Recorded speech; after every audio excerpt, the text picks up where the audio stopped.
翻返嚟新聞時間，膠袋收費今日實施，有商戶同市民都話唔清楚收費標準。膠袋收費全面實施第一日，街上多咗人自備環保袋。呢度3個，呢度有1個，咁啊即係4個咯。冇帶環保袋，善用膠袋都得。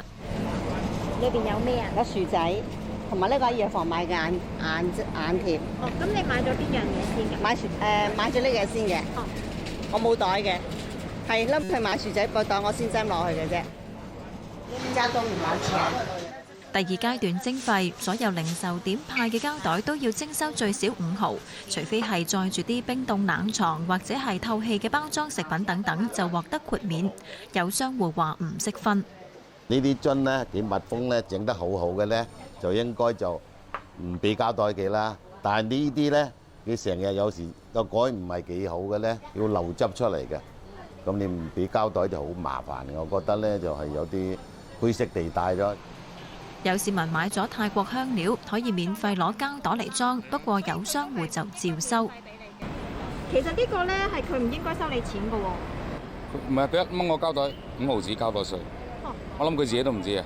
佢掹完膠袋，跟住佢話佢話可以唔收㗎，唔係都係收啦。佢話我話咁你收啦，費事罰錢啦。我話係啊，佢自己都話好唔習慣啊。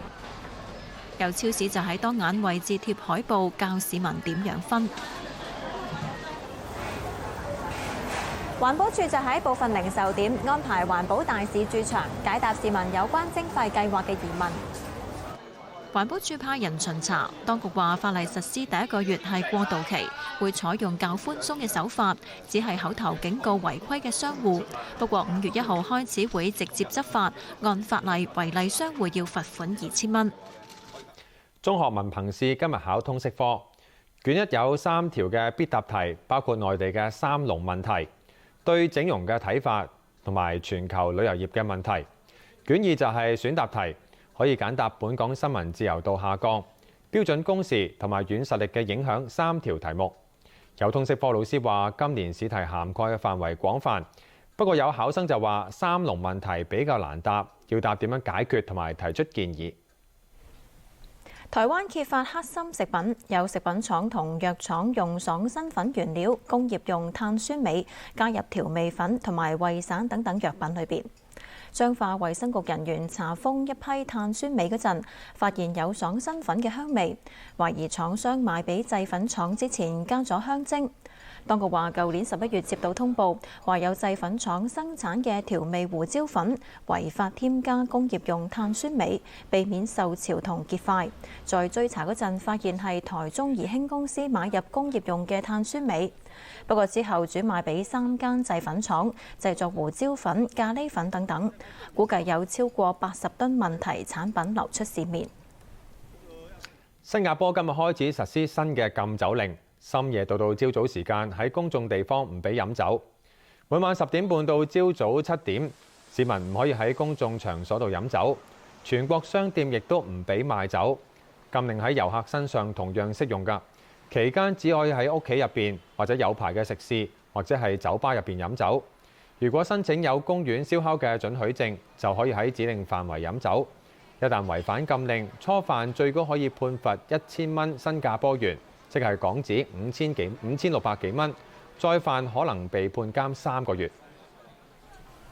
亞洲電視係全球第一間華語電視台，50幾年間經歷多次股權變動，一齊回顧亞視嘅起跌。亞洲電視嘅前身係麗的映聲，喺1957年5月29日成立，之後改名做麗的電視。黃石照係第一個華人總經理。佢發掘新一代電視人，包括麥當雄、李兆雄等等。獨自在山坡，高處未算高。佢哋有份監製嘅《天蠶變》。浮雲由身邊發出警告。成功的歡呼到處為他追隨。鱷魚淚。人生的好景到處與他暢聚。無論劇集抑或主題曲都大受歡迎。河水彎柔最漂亮嘅一仗係憑大地恩情嘅高收視，逼到由杜琪峰同埋王家衛有份執導嘅無線電視劇輪流轉腰斬。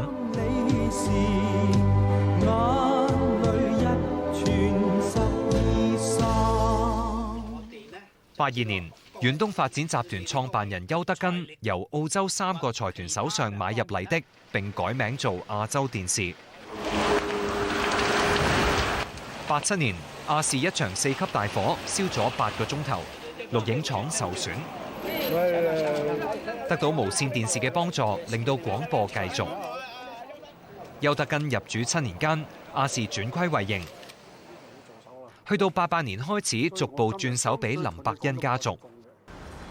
到1994年6·4事件5週年前夕，6個亞視新聞部高層話不滿亞視管理層臨時抽起一套6·4紀錄片，集體辭職。我哋係有好多好唔同嘅意見。喺林百欣做老闆期間，亞視初期有嚴重虧蝕。唔夠10幾億㗎啦。喺轉換管理層之後，轉虧為盈，股權再經歷多次變動。08年12月頭，亞視委任城市電訊主席王維基擔任行政總裁。不過佢上任12日就辭職。謝謝大家。2010年，前全國政協委員喺內地從事房地產嘅商人王征入股亞視。佢當時話打算喺20年入面向亞視投資超過20億。沒有中資，我是港資。如果說連我們3家都沒法合作共事的話，那麼談何打造亞洲 CNN？ 之後亞視經歷多次風波。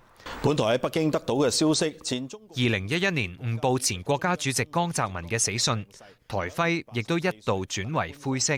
你們看亞視的新聞吧，我也是看電視才知道這個消息的。新華社否認死訊，亞視撤回報導並且道歉。自己犯咗個錯誤，就係真係信消息人士，好堅嘅。事件觸發通訊局調查亞視。發新台就是災難的開始，亞視不會被淘汰。如果亞視被淘汰，肯定是最後一家。通訊局嘅調查話，王征作為主要嘅投資者，曾經干預亞視嘅日常管理同埋運作，違反向管理局作出嘅承諾。亞視亦都違反牌照條件，罰款100萬。2014年下旬開始亞視斷續嘅欠薪事件，高等法院頒令德勤會計師行擔任亞洲電視經理人，幫手揾買家收購黃炳坤持有嘅股份。白武士嚟講咧，咁我哋即係有一啲人選係喺度啦。買家未揾到，勞工處向亞視同埋執行董事葉家寶發傳票，話亞視拖欠員工人工。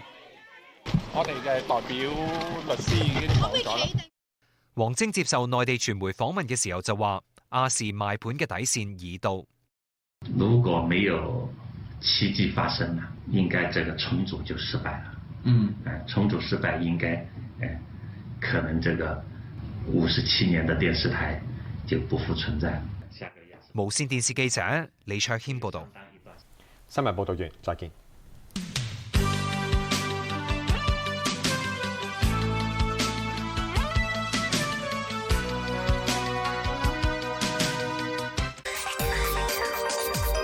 喺稍後請收睇一節財經新聞。